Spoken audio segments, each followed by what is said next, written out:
بسم اللہ الرحمن الرحیم۔ السلام علیکم ناظرین، یہ گجرات کے گاؤں باٹوا کا واقعہ ہے۔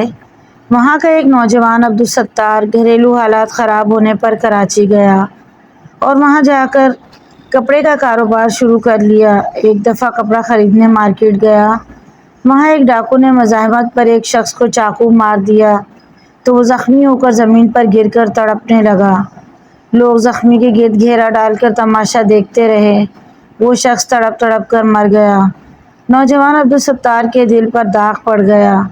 وہ کچھ لوگوں کی بے حسی دیکھ کر زاروں قطار رونے لگا۔ اس نے سوچا، معاشرے میں 3 قسم کے لوگ ہیں: دوسروں کو مارنے والے، مرنے والوں کو تماشا دیکھنے والے، اور زخمیوں کی مدد کرنے والے۔ نوجوان عبدالستار نے وہیں کھڑے ہو کر فیصلہ کیا کہ وہ مدد کرنے والوں میں شامل ہوگا، اور پھر کپڑے کا کاروبار چھوڑا اور ایک ایمبولینس خریدی اور اس پر اپنا نام لکھا، نیچے ٹیلی فون نمبر لکھا، اور کراچی شہر میں مختلف آفس بوائے، ٹیلی فون آپریٹر، سویپر اور مالک بھی وہ ٹیلی فون سرہانے رکھ کر سوتے۔ جوں ہی فون کی گھنٹی بجتی، وہ فوراً ایڈریس لکھتے اور ایمبولینس لے کر چل پڑتے۔ زخمیوں اور مریضوں کو اسپتال پہنچاتے، سلام کرتے اور واپس آ جاتے۔ عبدالستار نے اپنے سینٹر کے سامنے لوہے کا غلہ رکھ دیا۔ لوگ گزرتے وقت اپنی فالتو ریزگاری اس میں ڈال دیتے۔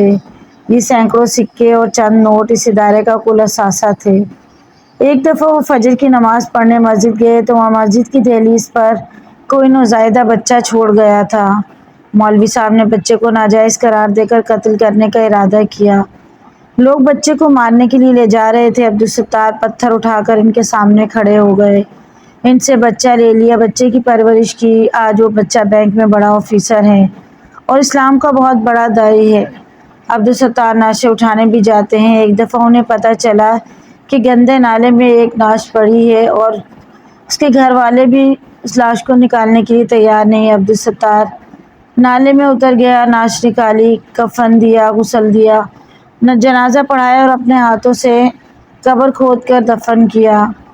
بازاروں میں بے بس بوڑھے دیکھے، پاگلوں کو کاغذ چنچے دیکھا، بچوں کو فٹ پاتھ پر کتوں کے ساتھ سوچے دیکھا تو اولڈ ہوم پیپل بنا دیا، پاگل خانے بنا دیے، چلڈرن ہوم بنا دیے، دسترخوان بنا دیے۔